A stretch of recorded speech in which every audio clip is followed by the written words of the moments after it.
Buenos días, estamos a miércoles 20 de octubre del 2021. Es un placer que usted nos pueda acompañar a esta hora de la mañana. Jocelyn Medrano más adelante se estará incorporando. Le saluda a Jimmy Romero y a la par se encuentra Odili Vargas. Muy buenos días, Odili. Muy buenos días, Jimmy Romero. Amigos y amigas televidentes, iniciamos las informaciones de hoy día. Ya estamos a 20 de octubre del año 2021, sobre todo dándole siempre gracias a Dios por cada una de sus bendiciones. El gobierno de Estados Unidos ha solicitado a la Organización de Estados Americanos tomar medidas para exigir un cambio democrático en Nicaragua. María Esther Ordóñez con el reporte completo. Tomar medidas para exigir un cambio democrático en Nicaragua es la solicitud que ha hecho Estados Unidos a la Organización de los Estados Americanos, a pocas horas que en ese organismo se realice una reunión ordinaria virtual en cuya agenda se ha incluido hablar situación de Nicaragua. El encargado de Asuntos Latinoamericanos en el Consejo de Seguridad Nacional de la Casa Blanca, Juan González, manifestó este martes que Estados Unidos debe ir más allá de la condena y preocupación ya expresada por Nicaragua. Agregó que Estados Unidos aumentará presión económica y política sobre el gobierno del presidente Daniel Ortega.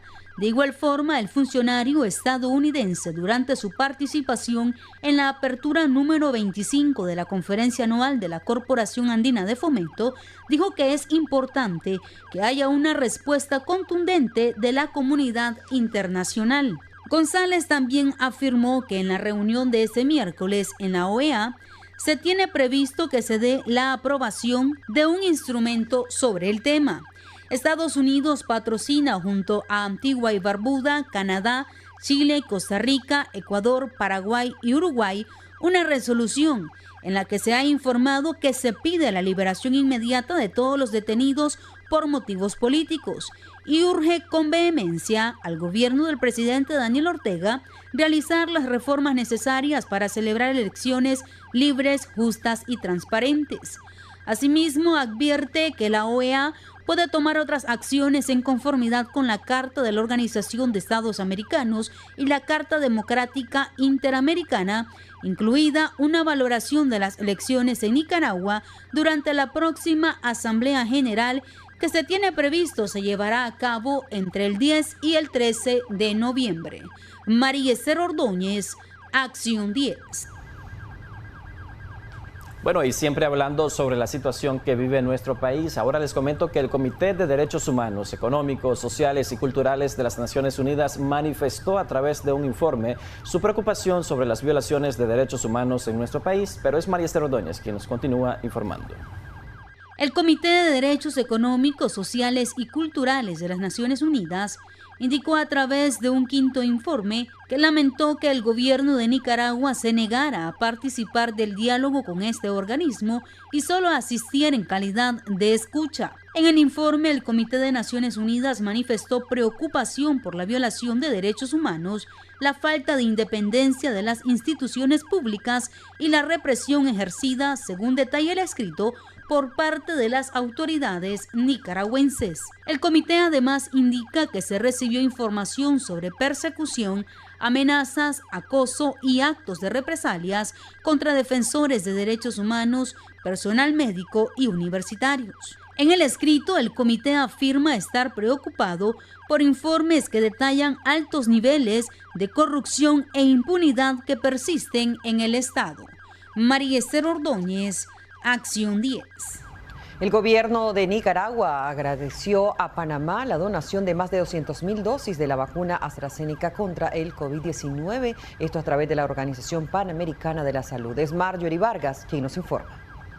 Este martes, el embajador de Panamá en Nicaragua, licenciado José Martínez, entregó en el Aeropuerto Internacional Augusto C. Sandino una donación de 243.880 dosis de la vacuna AstraZeneca a la ministra de Salud, doctora Marta Reyes. La vacuna AstraZeneca que nos han sido donadas y como siempre agradecidos a los países, a los pueblos, a los gobiernos que nos hacen llegar vacunas para continuar en esta jornada de vacunación voluntaria que es permanente, protectora. Las personas vamos a vacunarnos voluntariamente. 1.200.000 dosis de vacunas cubanas que estarán llegando en las próximas horas Abdalá y Soberana. Esta nueva donación fue hecha a través del mecanismo COVAX para que Nicaragua continúe con las jornadas de inmunización contra el COVID-19. Durante su intervención del mediodía, la vicepresidenta Rosario Murillo informó sobre la llegada de 1 millón de vacunas cubanas para iniciar con el proceso de vacunación en menores de 2 a 12 años. Para Acción 10, Marjorie Vargas. Y siempre hablando sobre la situación sanitaria que vive nuestro país, el informe presentado por las autoridades sanitarias de Nicaragua detallan que en la última semana se han registrado un total, escuche bien, de 504 casos de COVID-19 y apenas un fallecido a causa de esta enfermedad. Pero es Geraldine Domínguez quien nos amplía mucho más. Por tercera semana consecutiva, el Ministerio de Salud en su informe semanal reporta disminución de contagios por coronavirus con 504 casos confirmados por COVID-19 en lo que va de la semana del 12 al 19 de octubre. También se reportan a 478 personas que estaban bajo observación con síntomas asociados que ya han cumplido el periodo de seguimiento establecido, mientras que la cifra de fallecidos continúa en una persona por semana y otros decesos, según el MINSA, son por complicaciones crónicas, siempre mencionadas en el reporte como la diabetes mellitus, crisis hipertensivas, neumonías bacterianas, entre otras. El informe indica que desde el inicio de la pandemia se han atendido con el virus a 12.549 personas, se han recuperado 11.838 pacientes y han muerto a causa del virus 207 personas. En Acción 10, Geraldine Domínguez. Entre los sujetos más buscados del mundo ha sido incluido por autoridades policiales a nivel internacional el autor del asesinato de una madre junto a su hija en Mulucucú. La ampliación, Geraldine Domínguez la tiene. Wilmer González Méndez, acusado por la Fiscalía por el asesinato de 2 mujeres el pasado 21 de julio en una comunidad de Mulucucú, es ahora una de las personas más buscadas por la Policía Internacional, cuya autoridad ha colocado en su sitio web las características físicas del sujeto, sus datos de identidad, así como las causas por las que está circulado, como son los delitos de violación agravada, asesinato y portación ilegal de armas de fuego. El crimen de las víctimas, que eran madre e hija, ocurrió en una finca propiedad de las féminas. El femicida fungía como capataz. Luego del indignante hecho, la familia de las mujeres ofrecieron una recompensa para dar con el paradero de González, pero hasta la fecha tampoco la Policía Nacional ha logrado dar con su pista. En Acción 10, Geraldine Domínguez. Vamos a cambiar totalmente de tema para presentarles una noticia trágica. 3 personas muertas y una lesionada fue el fatídico resultado de un accidente de tránsito luego de que una camioneta en la que viajaban se estrellara contra un camión estacionado en el kilómetro 128 de la carretera Panamericana Norte. Esto sucedió en el departamento de Estelí.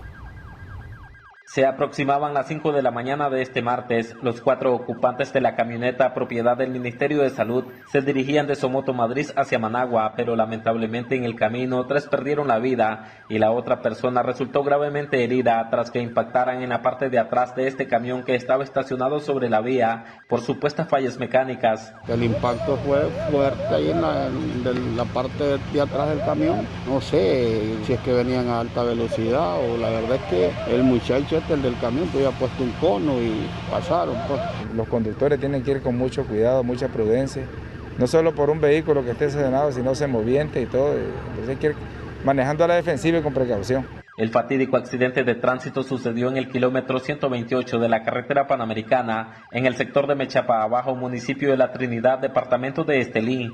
2 de las víctimas mortales quedaron atrapadas en la camioneta, mientras que la otra perdió la vida camino al hospital donde era trasladada, junto a la que logró sobrevivir. Un alma vale mucho, pues, ante la presencia de Dios y uno lamenta, pues, porque también anda en horas de trabajo, porque es del MINSA, ¿verdad? Es algo trágico que duele, pues. Nosotros anduvimos ungiendo, porque son espíritus de muerte que se mueven en este lugar. Esta carretera ya había que ser como unas 3-4 vías, porque demasiado vehículo es terrible, ¿no? Es la familia, pues, lo que sufren al recibir ese tipo de noticias. Los fallecidos fueron identificados como Hugo Ernesto Cuadra, conductor de la camioneta, Dora María Urrutia, de 81 años, y el oficial de policía Pablo Antonio Moreno, mientras que la lesionada responde al nombre de Paola Isabel Moreno. En Estelí, Juan Francisco Dávila, Acción 10. Prensados entre la chatarra terminaron el conductor de un camión y sus dos acompañantes, esto tras estrellarse contra la parte trasera de un cabezal. Esto ocurrió en el kilómetro 27 de la carretera norte. Jocelyn Rojas con el detalle.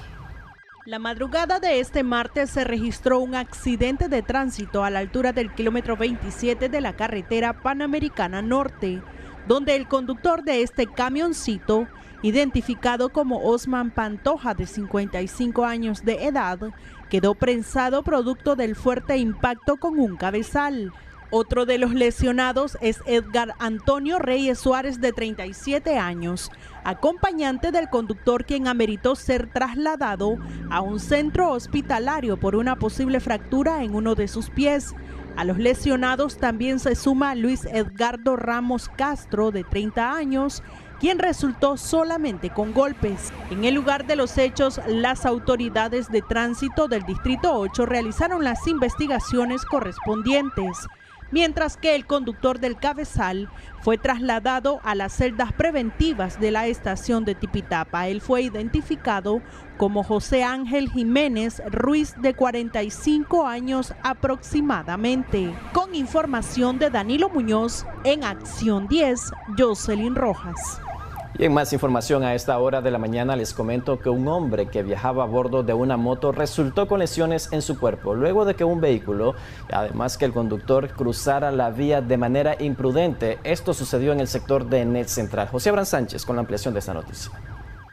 Don Pablo Chávez resultó con lesiones en su humanidad al tratar de esquivar una señora quien de repente se cruzó la vía. Igual que muchos ciudadanos capitalinos, no usó el puente peatonal. El motociclista conducía en su preferencia de este a oeste y la imprudente señora cruzó la vía de sur a norte. Venía en su carril, la señora se le cruzó y él, por capearla, frenó y la señora se le volvió a tirar y entonces lo arrolló. Y fue cuando él ya sufrió todo. ¿Él venía solo? Sí, él venía solo. El accidente sucedió de los semáforos de Enel Central, 2 cuadras al oeste, donde existe una amplia pista de 4 carriles. Cruzar esta es, para el peatón, como jugar a la ruleta rusa. Con cámara de Erasmo Hernández, José Abraham Sánchez, Acción 10. El reporte de las autoridades de tránsito nacional detalla que en la semana del 11 al 17 de octubre se registraron un total de 760 accidentes de tránsito a nivel nacional, en los que perecieron 15 personas. Es Jocelyn Rojas con los detalles. Al menos 15 personas murieron y otras 21 resultaron lesionadas a causa de los accidentes de tránsito ocurridos durante la última semana a nivel nacional. Según el comisionado mayor Edgar Sánchez, segundo jefe de la Dirección de Seguridad de Tránsito Nacional, conducir en estado de ebriedad continúa siendo la principal causa de los fallecidos por accidente de tránsito. Durante la semana comprendida entre el lunes 11 y el domingo 17 de octubre, ocurrieron 769 accidentes de tránsito a nivel nacional. La Dirección de Seguridad de Tránsito Nacional informó que los fallecidos fueron 11 conductores y 4 peatones. Entre las principales causas de los accidentes con fallecidos fueron 7 por estado de ebriedad, 2 por exceso de velocidad y 2 por invasión de carril, según la información brindada por Sánchez. El informe policial señala que en comparación con la semana anterior, disminuyó en 4 la cantidad de fallecidos por accidentes, en 6 la cifra de lesionados y en 29 el número de colisiones. En Acción 10, Jocelyn Rojas. Muchas gracias, Jocelyn Rojas, por esa información. Hacemos una pausa comercial. Ya regresamos con más de Acción 10 en la mañana. Gracias por continuar con Acción 10 en la mañana. La CIDH ordenó al Estado de Nicaragua la liberación de la defensora de la CPDH, María Oviedo, quien permanece detenida desde el pasado 29 de julio por el supuesto delito de conspiración para cometer menoscabo a la integridad nacional. José Abraham Sánchez con el reporte completo. La Comisión Interamericana de Derechos Humanos emplazó al gobierno de turno para que deje en libertad a la doctora María del Socorro Oviedo, quien, desde antes que fue detenida, gozaba de medidas cautelares como defensora de reos políticos y promotora de derechos humanos. Al respecto se refiere el doctor Juan Carlos Arce, del colectivo de derechos humanos Nicaragua Nunca Más. Las medidas cautelares son el más importante mecanismo de protección con el que cuenta la Comisión Interamericana de Derechos Humanos frente a gravísimas violaciones de derechos humanos que enfrentan los individuos y las organizaciones. Estas medidas están pensadas para estados en los que se respeta el Estado de Derecho, en los que existe estándares democráticos que permiten su implementación y su respeto por parte del Estado. En el caso nicaragüense, las medidas cautelares recientemente dictadas a favor de todos los presos y presas políticas son ineficaces porque tenemos un Estado que más bien se empeña en persistir en la represión y se empeña en no escuchar los llamados, no solamente de la Comisión Interamericana, sino de las diferentes instancias del sistema interamericano y del sistema universal de derechos humanos. Entonces tenemos un Estado que se resiste a respetar las medidas cautelares, tenemos un Estado que no tiene voluntad política para comprometerse con el respeto a los derechos humanos fundamentales de las personas. Sobre el estado de salud de Oviedo poco se sabe.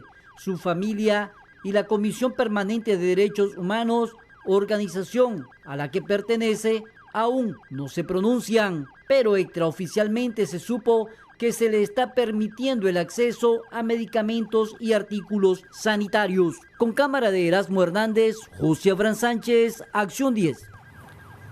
En respaldo a los presos políticos de Nicaragua, la Coalición Nacional asegura que no tienen por quién votar este próximo 7 de noviembre y reiteran el llamado a la población a quedarse en casa como medida de rechazo a este proceso electoral. Esta organización opositora contabiliza 17 de sus miembros detenidos, entre ellos precandidatos presidenciales. Estos pretendían medirse con los ya inscritos en el Partido Ciudadanos por la Libertad, para que surgiera el candidato único de manera unificada por parte de la oposición, que desafiaría a la pareja gobernante el próximo 7 de noviembre. Nosotros como Coalición Nacional nos sumamos a lo que ya la misma población ha expresado público y en privado. Este proceso es una farsa, es una completa asignación de escaños únicamente para todos aquellos que se han prestado al hacer el juego a la dictadura Ortega Murillo. En el comunicado, la Coalición Nacional asegura que siguen apostando en elecciones justas y verdaderas para encontrar una salida pacífica a la crisis que atraviesa Nicaragua. El régimen no permitió la observación electoral. El régimen ha retirado la personería jurídica de los partidos que en algún momento expresaron poder aglutinar a la oposición en Nicaragua. Con las votaciones del próximo 7 de noviembre, se elegirán cargos para presidente, vicepresidente, 90 diputados ante la Asamblea Nacional y 20 diputados ante el Parlamento Centroamericano. Para estos comicios se asignaron 773.4 millones de córdobas del Presupuesto General de la República 2021. Willy Narváez, Acción 10. Muchas gracias a Willy Narváez por esa información y siempre hablando de cara al proceso electoral del 7 de noviembre, les informo que los resultados de una encuesta realizada por la firma de consultoría MIR refleja que el partido gobernante cuenta con un voto sólido y que este destaca en cuanto a simpatía política. Geraldine Domínguez nos ha preparado el siguiente reporte. Encuesta electoral Nicaragua rumbo a noviembre 2021 realizada por la consultora MIR mantiene al partido de gobierno como el predilecto en las consultas realizadas en las diferentes zonas del país. En esta ocasión en el norte de Nicaragua, en los departamentos de Estelí, Madrid y Nueva Segovia, donde según MIR hay una intención de voto del 76.1% a favor del FSLN, un 8.2% por la oposición y un 15.7% en voto oculto. a octubre de 2021 entonces, y partiendo de mayo de 2021 que hemos venido estudiando la región, podemos observar que ha subido el FSLN casi 13 puntos en esa región. La oposición, por su lado, ha pasado de 12-1 a 8-2 y el voto oculto, que es el que no está votando, de 24-7 ha pasado a 15-7. También respecto a la solidez de votos, según la consultora, el Frente Sandinista cuenta con el 81.2% de voto probable. La solidez del voto para el FSLN, 58.2% tiene el FSLN de voto duro en esta región. Voto duro es aquel voto que tiene un alto porcentaje de probabilidad de que va a votar por esa organización. El 18.4 es un voto suave a favor del FSLN, es un voto volátil, ¿verdad? Y luego un 4.6 tiende a votar por el FSLN. En total eso da 81.2 como posible techo, como posible voto probable. Otra de las consultas fue respecto a la simpatía política partidaria. También el partido de gobierno destaca con un 78.1%.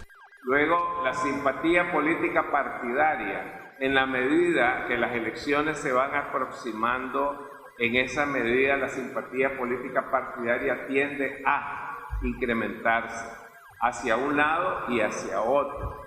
Lo hemos observado desde el proceso electoral de 1990, cuando en el año 88 arrancábamos con un número de independientes que andaba casi en el orden de del 60%. La muestra fue a través de 5.500 entrevistas en los 3 departamentos, donde se visitaron 14 municipios. En Acción 10, Geraldine Domínguez.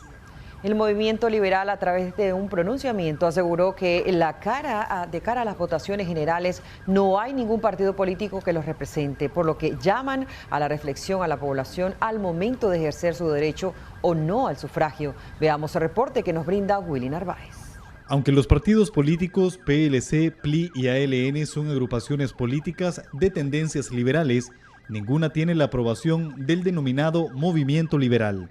Mediante un comunicado, se dirigieron a la población nicaragüense y ante la comunidad internacional y dieron a conocer su postura de cara a las votaciones del 7 de noviembre. No tenemos candidato que nos simpatice para apoyarlo. Así que como las elecciones o las votaciones que van a haber en este 7 de noviembre no son de carácter obligatorio, somos nosotros los nicaragüenses que vamos a tomar nuestra propia decisión de participar o no. Hemos visto también que este proceso electoral ha sido injusto para muchos, ya que no se le ha escuchado al pueblo nicaragüense qué es lo que quiere. El movimiento liberal considera que el encarcelamiento de líderes políticos de la oposición no garantiza un proceso democrático y transparente. Entre los liberales detenidos se encuentra la ex primera dama María Fernanda Flores de Alemán, quien permanece bajo arresto domiciliar. Pedimos y exigimos su libertad. No queremos más presos políticos en Nicaragua y queremos que en Nicaragua se restablezca la libertad, la democracia y el Estado de Derecho. Para este proceso electoral están convocados 4.4 millones de nicaragüenses para acudir a las urnas, marcadas por el arresto de 7 aspirantes presidenciales y la cancelación de personería jurídica a 3 partidos políticos. Willy Narváez, a Acción 10. La vicemandataria de Nicaragua, Rosario Murillo, calificó como un secuestro la captura de Alex Saab, señalado por el gobierno de Estados Unidos de lavado de dinero y de ser testaferro del presidente Nicolás Maduro. Marjorie Vargas con el detalle de su intervención. La vicepresidenta Rosario Murillo reaccionó ante la detención del empresario colombiano Alex Saab, capturado y extraditado a Estados Unidos, lo que calificó Murillo como un secuestro y violación al derecho internacional. La barbarie del desconocimiento del derecho internacional, nunca nos vamos a acostumbrar a eso. Que no crean los imperialistas de la tierra que porque todos los días violan el derecho internacional los pueblos nos vamos a acostumbrar. Nuestra solidaridad con los hermanos venezolanos, con Nicolás, con todos los compañeros de la dirección del gobierno, del partido, frente al secuestro del hermano venezolano Alex Saab. Secuestro violentando todas las normas del derecho internacional. Y por eso decimos, ellos creen, ellos, los imperialistas de la tierra, los yanquis, enemigos de la humanidad, creen que vamos a acostumbrarnos. Nunca nos acostumbraremos, siempre lucharemos. Saab es señalado por lavado de dinero y testaferro del mandatario venezolano Nicolás Maduro. La vicemandataria dijo que Estados Unidos no someterá a ningún otro país. Para Acción 10, Marjorie Vargas. Seguimos con más informaciones en Acción 10 en la mañana. El mal uso de químicos en una minería artesanal dejó la muerte de varias reses en el sector de Santa Isabel, municipio de San Isidro Matagalpa. Les contamos más en este reporte. El repudio a la alta contaminación por químico que utiliza la minería artesanal en diferentes sectores del municipio de San Isidro Matagalpa ha afectado el sector ganadero de las comunidades de Real de la Cruz, Soledad de la Cruz, Sabana Larga, Unión Tastacán y Santa Isabel, una de las zonas más afectadas. La mayor problemática son los desechos tóxicos que utilizan en los planteles como el cianuro, que ha causado la muerte de varias reses. La problemática que hay es que los cianuradores están tirando las aguas contaminadas, las aguas envenenadas al camino. El dueño de este plantel tira las aguas a la carretera y no es tanto los animales, pues, pero usted sabe, pasan los niños en la carretera. Sí, aquí se trabaja con el cianuro, legalmente cianuro en las pilas, pues. Cianuro, eso lleva muchos químicos. No tienen control de los desechos tóxicos que han creado canaletas para lanzarlos a la calle. Y nosotros necesitamos que sea regulado, que miren por la salud, los están matando. La contaminación que están haciendo ahorita es bárbara y aquí no tenemos a dónde quejarnos. Todas estas aguas de aquí que están arriba van a caer al río Santa Bárbara. ¿Y hay niños que se mantienen ahí? Hay niños, la gente pesca ahí, o sea, la contaminación que están haciendo es enorme. El llamado es a las autoridades correspondientes para la alta contaminación que ha afectado el sector ganadero y la flora y fauna en el municipio de San Isidro Matagalpa. Para Acción 10, Danilo Muñoz. 6:38 de la mañana, continuamos con más información en Acción 10 en la mañana. Pobladores de unas 7 comarcas de la Cruz de Río Grande exigen al alcalde de esa localidad el reembolso de todo el dinero recaudado o la reparación de caminos que permanecen en mal estado. José Abraham Sánchez con la ampliación de esta denuncia. El alcalde del municipio de la Cruz de Río Grande en el Caribe Sur, Juan Ramón Espinosa, se encuentra en serio problema moral tras recaudar de 20 a 30 mil córdobas por cada productor de 7 comarcas con el fin de reparar un trayecto de 15 kilómetros de camino en pésimo estado, tal como aparece en algunos recibos. Pero no es todo, colocó un retén para cobrar por pasar en charcos, lodos y baches. Cada camión tiene que pagar 200 córdobas, camionetas 100 córdobas, 30 córdobas por motocicleta. Según los quejosos, solo le faltó cobrar por cada equino y perro que pasa por el lugar. Se acaba de recoger un dinero de los productores que ya iban las máquinas a trabajar y esta fecha y nada, ni señas se miran y no hemos podido. Lo que vamos a hacer es quitar el dinero, buscar al viejazo y que los echen una volquetada y pagarle con el dinero que hay. Está impasable, sí, eso allí, solo los camiones grandes han estado metiendo un material allí donde don Guillermo Moreno y lo están haciendo paste. Yo creo que las piedras que eché las desbarataron de bien. Sí, un material de una escuela de allí y los desbaratan esos camiones. Por la irresponsabilidad de nuestro alcalde, porque supuestamente en Achita tiene un mecate ahí que dice que es para darle el mantenimiento a este camino y resultadamente ya los productores están cansados tanto de estar pagando ese impuesto allí. Y mira aquí nosotros en estos vehículos pequeños, decir camioneta, moto, ya no podemos pasar, este camino es impasable y siempre seguimos pagando este impuesto ahí. Supuestamente que dice que no hay un fondo propio en la alcaldía, que no tiene desembolso de nada, dice, entonces que no hay ayuda de ninguna parte del gobierno, entonces por razones de eso ha quedado así. Cuando les reclaman para que cumpla con lo prometido en su campaña, dice que los únicos que atrasan son el FOMAC. El trayecto en mal estado de 15 kilómetros parte desde San Pedro del Norte hasta el tope conocido como el 22, que es la terminal de buses. Las comarcas que tienen que pagar el peaje para transitar en un camino en mal estado son Achita, Batistán, Apaguás, Poncaya, Betanis, Olinguás, San Miguel de la Esperanza, Ciscahuasito, Ciscahuás, el 22, el Gamalote y Naranjito, zonas altamente productivas. Al problema de los productores se suma el cobro por la balsa que los cruza a Río Blanco. Así que, según los denunciantes, el alcalde de tendencia liberal tendrá que regresar el dinero de lo recaudado o cumplir con la obra. Con cámara de Erasmo Hernández, José Abraham Sánchez, Acción 10. En otro orden de informaciones, los resultados de una encuesta realizada por el Banco Mundial reflejan que en Nicaragua se agrava la situación de seguridad alimentaria, esto debido al estado de presión económica que existe en la actualidad. Jimmy Romero nos amplía. Según el organismo, a mediados del 2021, un 44% de los hogares nicaragüenses reportó ingresos más bajos en comparación a febrero, es decir, son insuficientes para asegurar su seguridad alimentaria. Y es que todo aquel que vive en pobreza extrema sobrevive con un ingreso inferior a los $3.20 por día, lo que supone una cifra que alrededor de 920,000 personas están en esa situación. El desempleo, la pandemia y el alza se han juntado.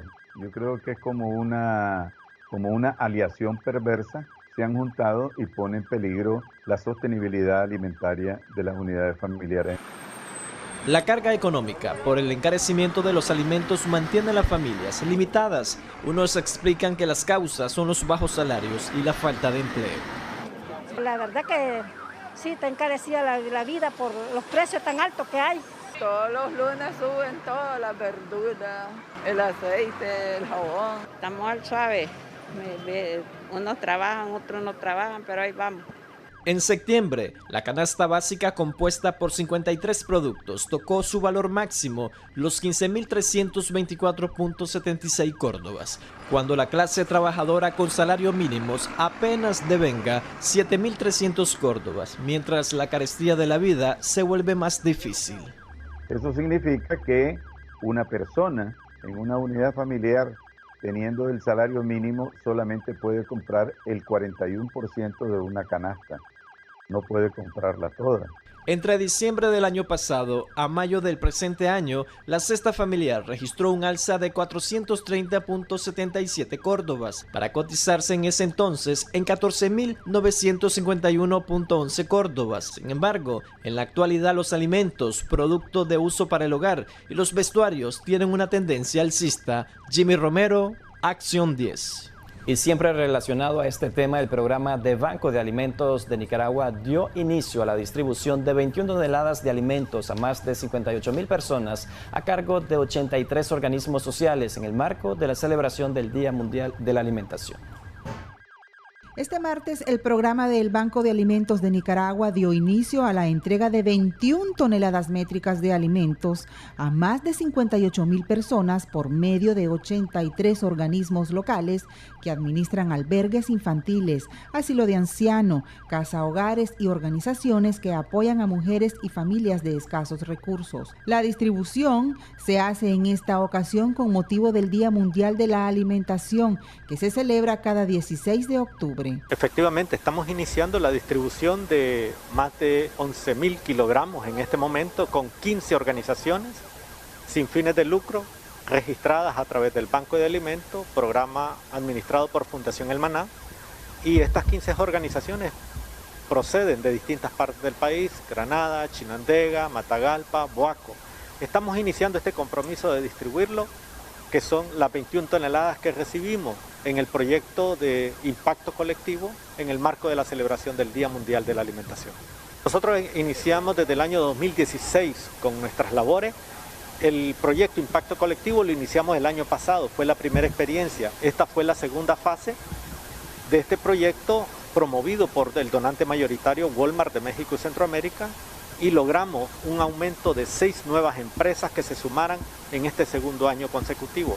El 70% de la población beneficiada por el programa del Banco de Alimentos de Nicaragua se ubican en los departamentos y el 30% de la capital. Venimos de Mozonte, Nueva Segovia, de la comunidad de Las Cruces. hacemos un recorrido de 5 horas para llegar hasta Camanagua. ¿De qué organización?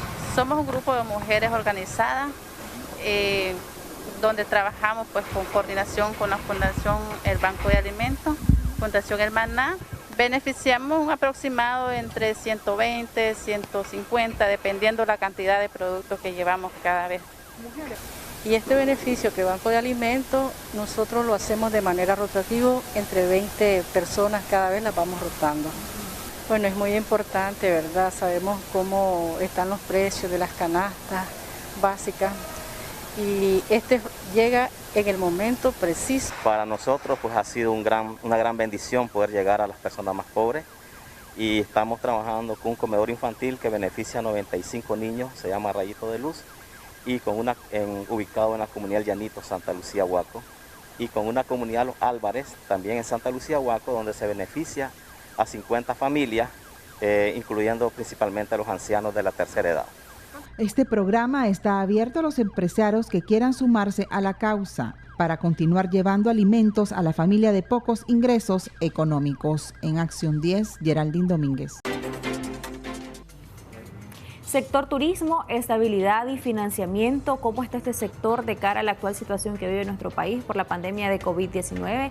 Y cómo hay algunos factores que influyen directa o indirectamente en la evolución de este sector. Ha sido uno de los más golpeados, producto de las últimas situaciones en Nicaragua y en específico pues de la pandemia de COVID-19 en los últimos años, en los últimos meses. Vamos a abordar de este tema con nuestra invitada que ya está con nosotros. Así es, Jocelyn, ya se encuentra con nosotros en el estudio de debates y soluciones de Acción 10 en la mañana, Lucy Valenti, presidenta de Canatur. Muchas gracias, doña Lucy, por acompañarnos. Buenos días.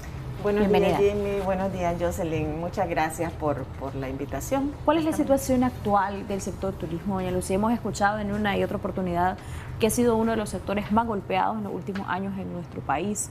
¿Cómo está en lo general?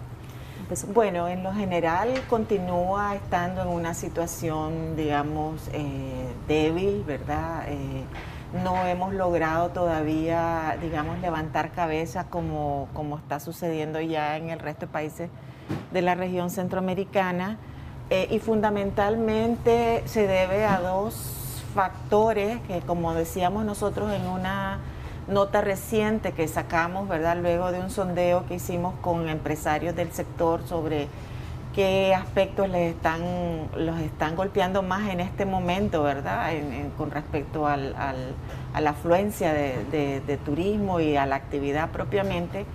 Y nos señalaban que fundamentalmente hay dos cosas que están afectando la posibilidad de que el turismo se reactive. Uno es la falta de un restablecimiento al 100% de la operación aérea en Nicaragua, ¿verdad?, a recuperar las líneas aéreas que ya estaban volando al país antes del COVID-19, y el problema del acceso a financiamiento. Recordemos que la mayoría de las empresas turísticas del país son MIPYMES, ¿verdad? Y estos 3 años de situación difícil para el sector pues han venido a desestabilizar, digamos, financieramente a las empresas que necesitan, ¿verdad?, un respiro en ese sentido. Y el programa que se ha sacado del BESIE, que se sacó, ¿verdad?, el año pasado, realmente no fue un programa que haya beneficiado a las empresas turísticas MIPYMES del país, porque los bancos no están prestándole a las empresas en las condiciones que el BESIE ofreció. Entonces, esos dos factores, por un lado, la falta de restablecimiento de la operación aérea está haciendo que la capacidad de asientos aéreos destinados a Nicaragua sea muy poca, ¿verdad? Y por un lado disminuye la capacidad de asientos para venir al país, y por otro lado eleva tremendamente los costos de los boletos aéreos. Como sector privado, ¿ustedes manejan qué se ha hecho ese capital que destinó el Banco Centroamericano de Integración Económica, BESIE, precisamente para las MIPYMES nicaragüenses, que era para reactivar la economía y por supuesto para la recuperación del empleo? ¿Hay claridad de esos fondos? Mira, nosotros no te podemos decir cuánto se destinó a qué sector, ¿verdad? Pero sí sabemos que sí se ha destinado a otras actividades económicas, pero al sector turismo no, ¿verdad? Nosotros creemos que se debe a que, el turismo no es un sector que se va a recuperar, o sea, hoy te presto y mañana ya veo el resultado, sino que es un sector que se va a reactivar gradualmente, poco a poco, y precisamente por eso la necesidad del periodo de gracia para poder pagar el crédito, ¿verdad? Pero entonces los bancos no están cumpliendo con esas condiciones, digamos, para prestar. Entonces creemos que precisamente porque es una recuperación a más largo plazo, pues los bancos no están priorizando al sector turismo para otorgar esos créditos. Del total de las empresas ligadas a la industria turística antes de la pandemia, ¿cuántas habían? Y después de la pandemia del COVID-19, ¿cuántas lograron sobrevivir a esta situación de crisis económica, también crisis de salud pública? Mira, es muy difícil decirte cuántas sobrevivieron, porque lo que está sucediendo es que muchas están cerradas o están suspendidas, esperando mejores momentos. No es que han cerrado definitivamente. Por ejemplo, te puedo decir que, por ejemplo, de los turoperadores que existían en el país, que son los que traen turismo extranjero, turismo internacional, quizás del 100% de turoperadores quizás esté operando actualmente apenas un 10% de esos turoperadores que existían, ¿verdad? Y están operando en condiciones muy difíciles. Igual está sucediendo con muchos hoteles pequeños. ¿Hay razones de la cual no vienen esos 90% de turistas extranjeros? ¿Podría ser el tema de las líneas aéreas, la condicionalidad que le ha puesto el Ministerio de Salud, la administración del Aeropuerto Internacional Augusto C. Sandino a estas compañías, principalmente las que son norteamericanas, que se les está exigiendo la prueba COVID-19 a sus tripulantes? Y esto no sucede en el resto de países de Centroamérica. Correcto, efectivamente. La razón por la cual esas líneas aéreas no están viniendo es precisamente por las regulaciones relacionadas con el COVID, ¿verdad? Nosotros hemos conversado con representantes de las líneas aéreas y la razón fundamental de que no reactivan su operación es debido a esas regulaciones, particularmente la que tiene que ver con la prueba a las tripulaciones. Como bien señalas, eso no sucede en ninguna otra parte del mundo, por eso se están restableciendo o se han restablecido rápidamente las conexiones aéreas aquí en la región nuestra. Tenemos el ejemplo claro de cómo Costa Rica, por ejemplo, ha tenido un salto tremendo, y nos decían los colegas costarricenses que ya Costa Rica volvió a sus números de antes de la pandemia. Y en el caso de Nicaragua, ¿cuántos años ha retrocedido? Nosotros, bueno, hemos retrocedido por lo menos unos 5 años en cuanto al proceso de crecimiento que traía el sector. Esa cifra se pudo haber revertido si las autoridades del gobierno hubieran puesto atención en el tema de la demanda que ustedes han hecho desde que inició la pandemia del COVID-19 de flexibilizar esas medidas contra las compañías norteamericanas, que principalmente son los norteamericanos, el turista extranjero norteamericano, quienes aportan mayor ingresos a la economía nacional de nuestro país. Sí, efectivamente, la Organización Mundial de Turismo ha señalado que el mundo ha comenzado a reabrirse, digamos, nuevamente a los viajes y al turismo, porque las autoridades de los países en el mundo han comenzado a flexibilizar las medidas, también en la medida que el proceso de vacunación ha venido avanzando, ¿verdad? Entonces eso ha permitido que ya países de Europa se abran, que los países de acá mismo en la región también. Casos concretos acá en nuestra región, como te decía, de reactivación es Costa Rica, es Panamá. Es increíble ese aeropuerto de Panamá, la cantidad de gente que se está moviendo ya. El caso de México, ¿verdad?, que también ha flexibilizado las medidas, y eso está haciendo que el turismo se pueda reactivar. Entonces, en el caso nuestro, el problema que tenemos es que no se ha flexibilizado, no se han hecho eco, ¿verdad?, en las autoridades de las demandas que el sector está haciendo en cuanto a la flexibilización de las medidas aéreas y los altos costos, porque ese es otro problema.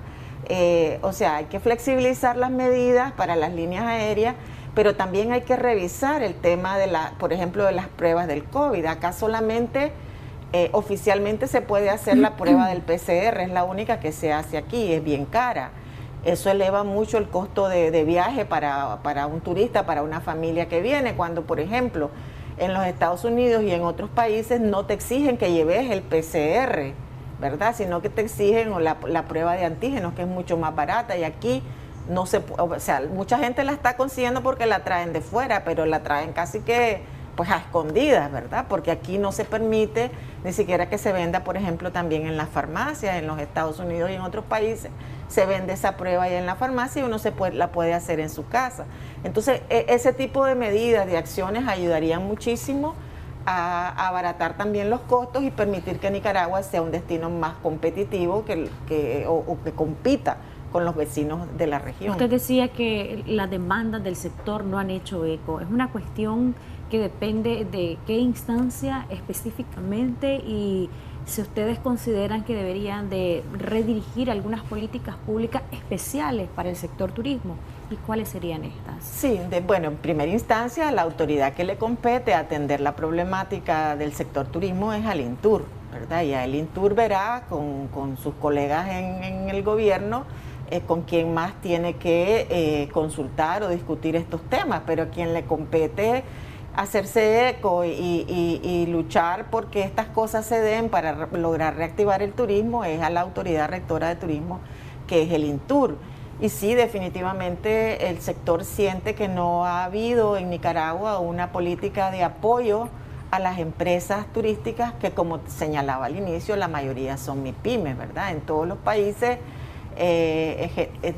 principales, o sea, destinos turísticos del mundo, incluyendo los países de aquí mismo, de la región, se han establecido políticas para ayudar a paliar a las empresas, ¿verdad?, la situación que se está viviendo, y se han establecido programas de crédito, se han establecido exoneraciones de pagos de licencias y de otros costos para las empresas para ayudarles a sobrellevar la situación de crisis, y acá en Nicaragua no ha sucedido nada de eso. Entonces sí, adolemos pues de una falta de un programa específico para apoyar directamente a las empresas turísticas a sobrellevar la situación. Precisamente sobre ese comunicado que dieron a conocer hace una semana, hablaba respecto al rescate económico de las empresas turísticas. ¿A quiénes hacen referencia? ¿A la banca nacional, a las autoridades de gobierno o también a organismos internacionales, de poner atención a la situación que está enfrentando el sector turismo de Nicaragua, que prácticamente ha enfrentado 3 años de recesión? Mira, todas las instancias que mencionaste son muy importantes en este tipo de programa, pero a quien le compete asumir un rol de coordinación y de liderazgo de este tipo de acciones es a las autoridades, ¿verdad? Fundamentalmente a la autoridad de turismo, que como digo es la autoridad rectora del sector en el país y es quien tendría que estar velando y viendo cuáles son las necesidades de la industria para poder impulsar conjuntamente con otras instancias del gobierno y la cooperación internacional programas específicos de apoyo y de rescate a la industria turística nacional, que como ustedes bien saben es una industria muy importante en el desarrollo económico de Nicaragua, una industria que aporta miles de empleos y que aporta al PIB de forma directa 5%, pero de forma indirecta puede llegar hasta más del 10%, ¿verdad?, su aporte al PIB. Entonces es una industria que se le debería estar poniendo atención para lograr su reactivación efectiva. El gasto promedio diario de un turista antes de la crisis de 2018 y también de la crisis de COVID-19 andaba rondando entre los $42 a $43. Hoy en día, ¿cuál es el gasto promedio que hace aquel turista que logra venir acá a Nicaragua? Porque también la cantidad de turistas ha descendido drásticamente. Sí, bueno, ha descendido por lo que ya hablábamos, ¿verdad? La falta de asientos disponibles para Nicaragua, los altos costos de boletos aéreos y los altos costos para venir por el tema de la prueba. Según los datos del Banco Central, porque no tenemos otra información más que la que facilita el Banco Central, el gasto promedio ha caído alrededor de $13, algo así aproximadamente, según lo que leí, por lo menos el dato del año pasado, ¿verdad?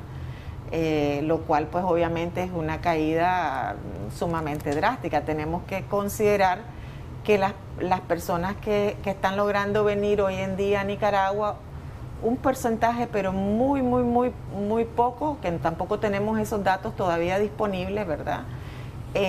Probablemente sea algo de turismo, porque tengo entendido que, por ejemplo, a la zona de San Juan del Sur y Tola están llegando algunos surfistas Están llegando también, nos comentaban los colegas de San Juan del Sur, bastantes jóvenes que vienen de Costa Rica y que entran y salen pues por el lado costarricense, que son jóvenes mochileros más que todo, o familiares, ¿verdad?, de nicaragüenses que viven en el exterior. Es fundamentalmente lo que está viniendo porque el turismo de negocios todavía no se ha restablecido, y eso te lo indican los datos de los hoteleros, ¿verdad? Los hoteleros nos indican que su ocupación promedio anda en todo lo que va del año alrededor de entre un 15 y un 18% de ocupación, lo que indica que los hoteles que normalmente han sido ocupados por el segmento de negocio están también viviendo pues una crisis producto de que ese segmento de negocio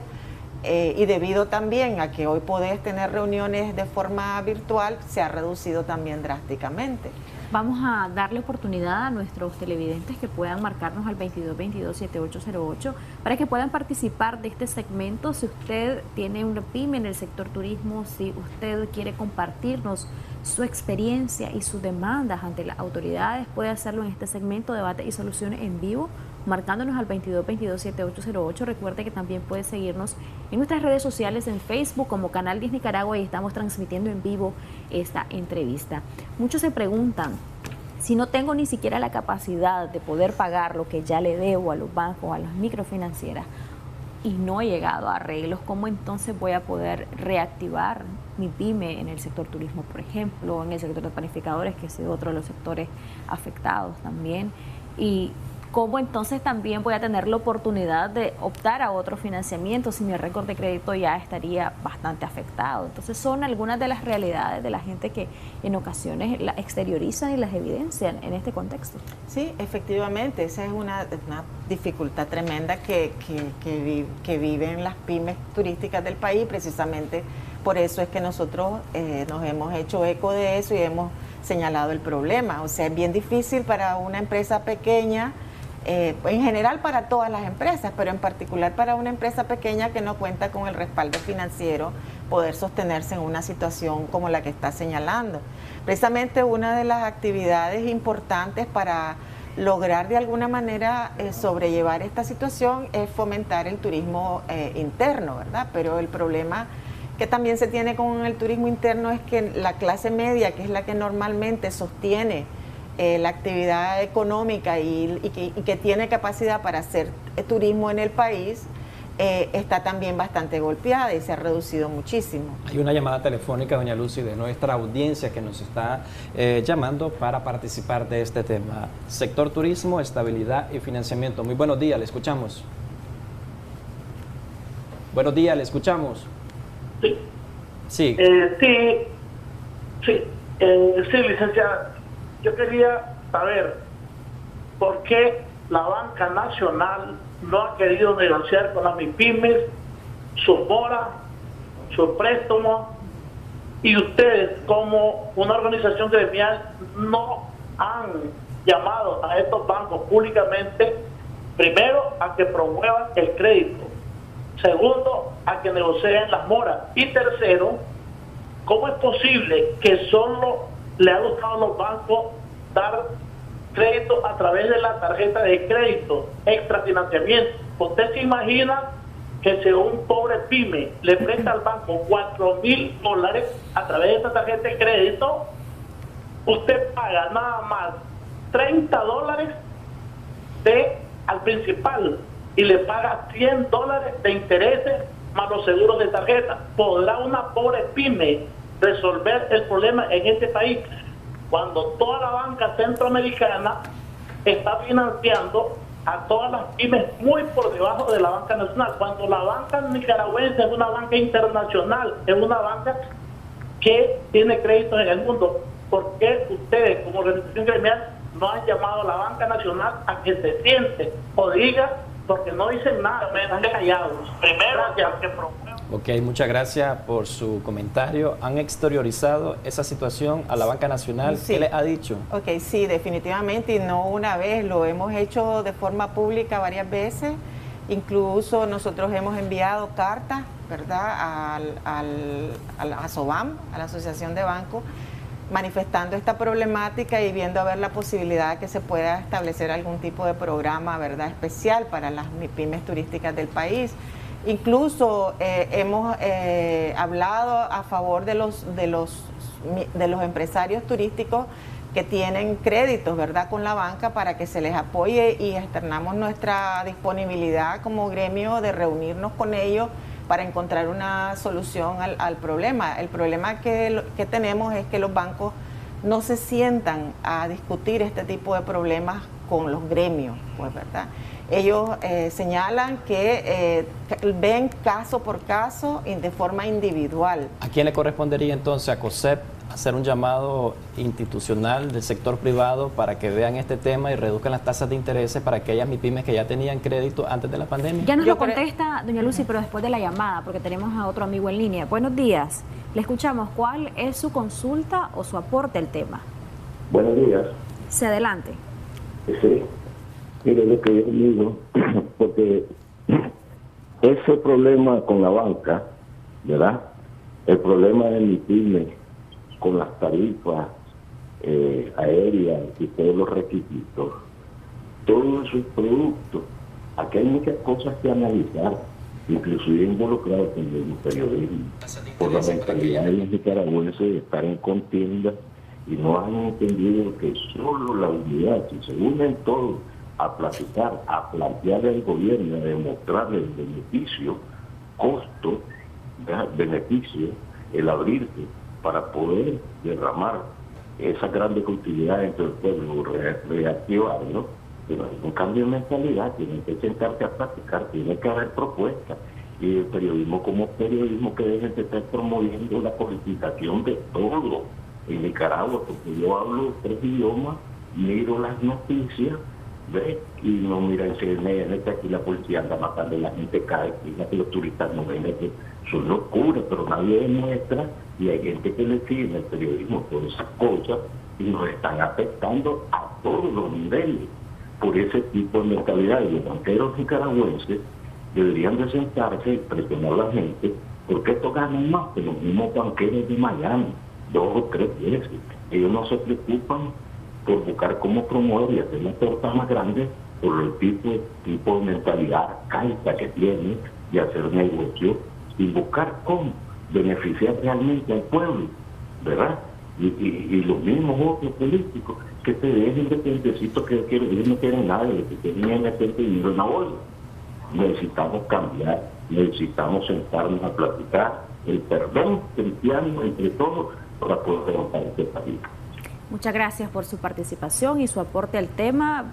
Se refirió un poco al rol del periodismo nicaragüense, a juzgar por el periodismo que se hace acá en Canal 10. Nosotros no estamos diciendo nada a criterio personal. Tenemos la voz de doña Lucy Valenti como representante del sector de turismo. Es ella quien nos ha expresado la situación que ellos enfrentan. Y a criterio personal no damos nuestros aportes ni nuestras opiniones. Cumplimos con hacer entrevistas y lo que reflejamos es la realidad de lo que ocurre en el país. Para que usted, amigo y amiga televidente del sector que sea, forme su propio juicio. Pero bien, refiriéndonos a lo que él decía en cuanto a la banca, en cuanto al clima político también, porque él lo mencionaba, ¿qué usted le podría responder en cuanto a estos aportes que el amigo televidente notaba? Bueno, yo creo que el tema relacionado con la problemática del financiamiento para el sector privado, fundamentalmente de las pymes turísticas, es un tema que, si bien es cierto, pues es la banca es privada. Tenemos 2 situaciones. Una, que en Nicaragua no existe un banco de desarrollo, un banco de fomento de desarrollo. Y eso obviamente es una limitante. En la mayoría de los países existe y tienen políticas específicas para apoyar, ¿verdad?, a la pequeña empresa en general. Por otro lado, el caso particular de Nicaragua, creo que precisamente porque es un tema, debería de ser un tema de interés nacional por la importancia que tiene este sector, por la importancia el rol que juegan las pymes en la dinamización de la economía y demás, debería ser un tema que asumiera el gobierno como tal para adoptar políticas. El problema, recuerden que la banca nacional es un sistema financiero que está regido por la superintendencia de bancos, ¿verdad? Y hay normas específicas y demás. Entonces, habría que revisar conjuntamente entre los bancos, la CIBOIF y las autoridades del gobierno si efectivamente el turismo es un tema de interés nacional, que exista una política específica de apoyo a este sector, y para eso hay que revisar las normas que rigen la superintendencia, que rigen a los bancos desde la superintendencia de bancos. Entonces, por eso es que nosotros hacemos el llamado al gobierno, porque es el gobierno el que tiene que asumir un rol ahí de, digamos, de coordinación, de liderazgo, para revisar esta situación y ver qué políticas se pueden adoptar desde la banca, revisando esas políticas que rigen al sistema bancario, para que los bancos puedan prestar a las pymes turísticas con verdaderos periodos de gracia que le permitan pues reactivarse y poder entonces asumir sus compromisos con los bancos. En cuanto a la política que usted está hablando, el sector turismo del sector privado ha estado de acuerdo con la promoción de actividades masivas en medio de la pandemia, como lo ha hecho las autoridades del INTUR, que prácticamente han promovido un sinnúmero de actividades en medio de los picos más altos de la pandemia. ¿Esto afecta fuertemente el sector turismo, la pandemia, o no incide, o está apartado? Por supuesto que la pandemia afecta, y cada rebrote que hay afecta seriamente, ¿verdad?, a la actividad turística. Precisamente por ese rebrote que vivimos ahorita en septiembre fue que los días de fiestas patrias, que normalmente pues son días en los que se hace turismo interno en el país, pues fueron realmente días malos, digamos, para la actividad turística, porque la mayoría de la gente, de la familia, se quedó en su casa por el rebrote que había. Entonces sí, efectivamente es una situación que afecta, y nosotros de forma responsable hemos estado señalando que es importante seguir las orientaciones relacionadas con cómo evitar, ¿verdad?, el rebrote, y las actividades masivas primero no ayudan con cómo prevenir la pandemia, y tampoco son actividades que generan, digamos, actividad para los hoteles, por ejemplo, porque normalmente son actividades que se hacen en una plaza, en un lugar particular, que no tienen un impacto en lo que es los servicios turísticos propiamente de hoteles, restaurantes, excursiones, en fin. Entonces, sí, nosotros como organización responsable y como empresa responsable no estamos de acuerdo con que se realicen actividades masivas que fomentan el rebrote de la epidemia. Hay otra comunicación telefónica. Buenos días, le escuchamos, gracias por llamarnos. Bueno, perdimos la comunicación, pero el amigo televidente anterior también se refería al contexto político y a lo que él considera que ha ocurrido y lo que ha influido en que los políticos sigan en pleito. Pero apartando meramente el tema en sí, de que los políticos se pongan de acuerdo y de estas cosas, ¿influye realmente esto en el sector turismo, en la imagen país? Mira, definitivamente que la estabilidad política es clave, ¿verdad?, en cualquier país del mundo, o sea, y para desarrollar turismo también. Sin embargo, en lo que respecta propiamente al turismo, en tanto no haya actividades, digamos, de violencia, disturbios en las calles y demás, eso no afecta al turismo. Pues vemos mucho, por ejemplo, destinos importantísimos en el mundo, como ¿qué te puedo decir? Pues Israel, por ejemplo, Tierra Santa, que es un sitio de peregrinación, donde hay sus problemas que todos conocemos. Han habido problemas en otros países de América Latina. Sin embargo, si no se dan situaciones violentas, el turismo puede fluir siempre y cuando el destino ofrezca programas que sean competitivos, ¿verdad?, con el resto de países, y que no se salgan, por ejemplo, en términos de costo, con otros destinos que pudieran ser similares a Nicaragua. Entonces, de nada nos serviría incluso que, digamos, aquí se llegara a un entendimiento que le dé estabilidad al país, si seguimos sin tener vuelos aéreos, porque, bueno, por el tema de la pandemia no han regresado, o por las restricciones, si nuestros costos de los servicios se elevan por la situación particular de Nicaragua, y eso nos saca de competitividad. Entonces hay muchos factores que tomar en cuenta, ¿verdad?, para la reactivación, digamos, del turismo. Tenemos otra llamada telefónica. Muy buenos días. Le escuchamos. Buenos días. Sí, buenos días. ¿Cuál es su aporte al tema? Pues directamente le diría a la señora Marelita, con todo respeto, que ella solo se ha enfocado en la pandemia, en los bancos, pero no habla de la situación política que estamos pasando, ¿verdad? Directamente aquí no hay dinero. ¿Qué es lo que tiene que hacer los vecinos? Irse aquí aquí en los termales, a Sofoca, porque directamente no hay dinero, no hay circulación, los salarios están congelados. Entonces, pero ellos solo se trancan en que los vuelos de la pandemia, por la pandemia. Yo creo que aquí ya tiene que ser clara, es decir, que el sistema que estamos pasando con este gobierno no es el correcto, ¿verdad? Y eso es lo que más afecta. Olvidemos de pandemia porque ahí se miren en la playa, se miran todas las fiestas bailaderas y ella no ha dicho nada de esto, pues. Bueno, buenos días, gracias. Muchas gracias. La situación de recesión económica que viene enfrentando el país afecta precisamente a aquel turista nacional que normalmente sale a vacacionar en días feriados o en cualquier fin de semana. Eso tiene un impacto negativo en la industria turística, el hecho que este sector esté bajando su poder adquisitivo. Por supuesto, yo lo mencioné, tal vez no nos extendimos lo suficiente en ese tema, pero recuerden que yo mencioné que es muy difícil que el turismo interno pueda sostener a las empresas turísticas del país, precisamente porque la clase media, que es la que tiene poder adquisitivo, digamos, y que por lo general es el segmento de la población que en los países donde se ha podido desarrollar, pues sostiene, ¿verdad?, la economía. En el caso de Nicaragua se ha reducido dramáticamente por la situación de crisis que vive el país. El poder adquisitivo de las familias ha disminuido sustancialmente, los costos se han elevado, mucha gente se ha ido al desempleo.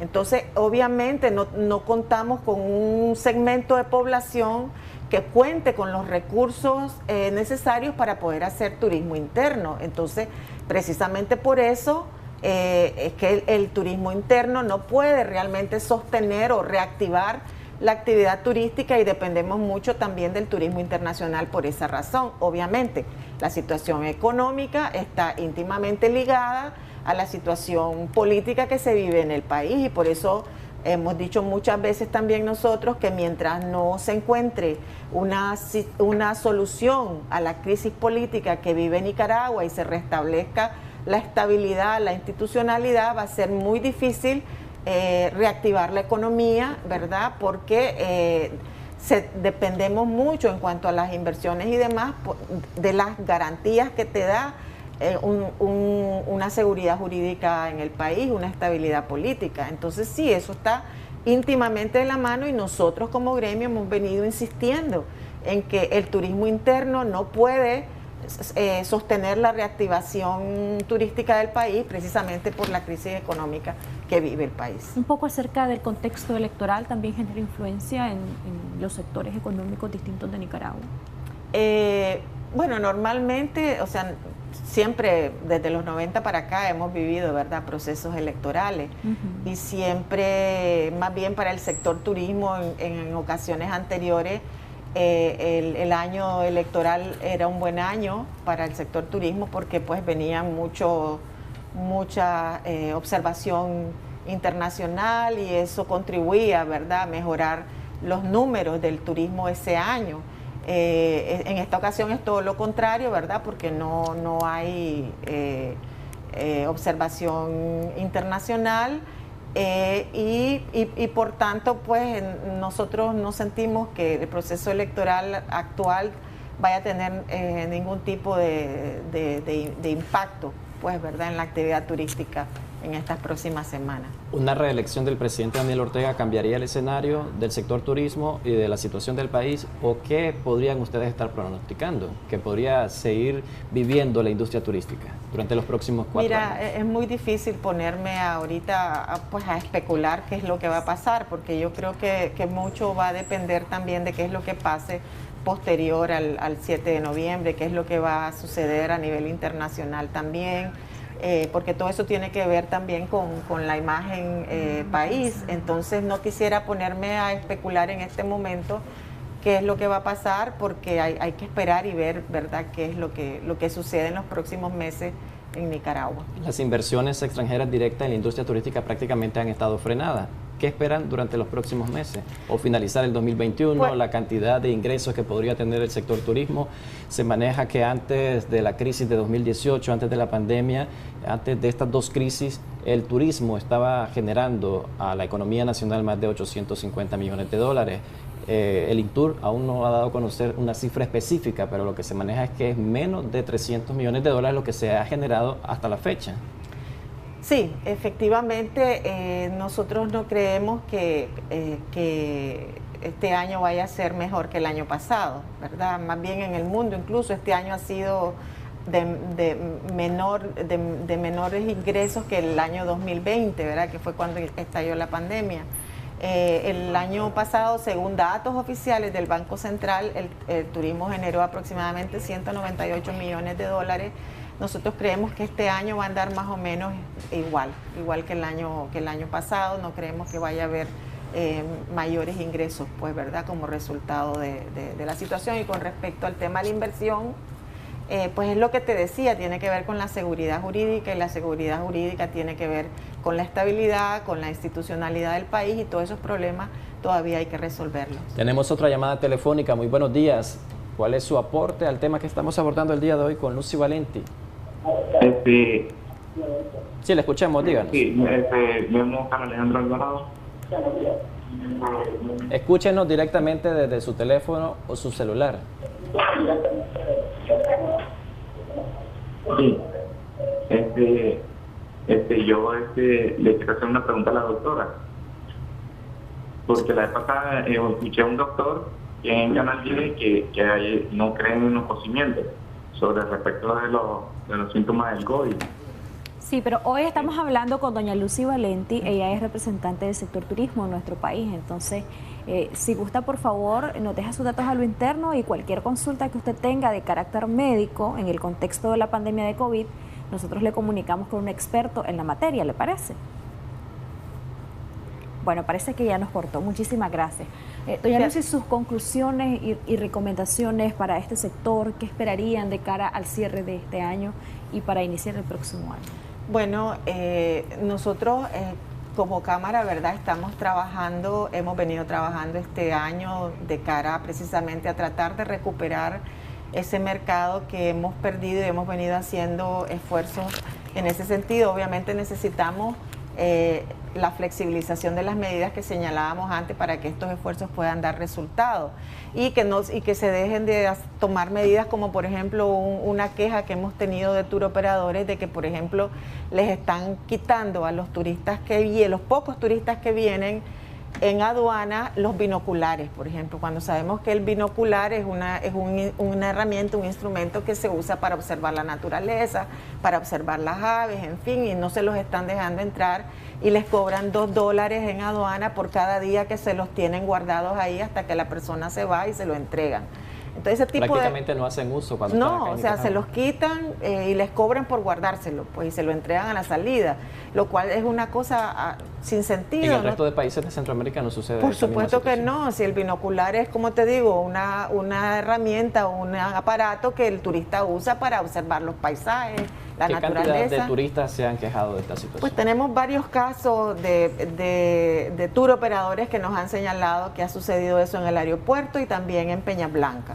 Entonces, pues son cosas que no ayudan, ¿verdad? Por otro lado, nosotros hemos venido este año participando en eventos con mayoristas de Estados Unidos, México, Canadá, en Europa, varios países de Europa. Han habido encuentros entre turoperadores de la región centroamericana, incluyendo los nuestros nicaragüenses, y mayoristas compradores de estos países para tratar de que vuelvan a incluir, ¿verdad?, los productos nicaragüenses en sus catálogos. Estamos trabajando también en este momento, solo estamos por definir fechas para hacer un encuentro similar propiamente nuestro, de los operadores nuestros con agencias de México. Estamos por firmar un convenio con la Asociación Femenil Empresarial de México, y vamos a realizar una actividad con ellas también.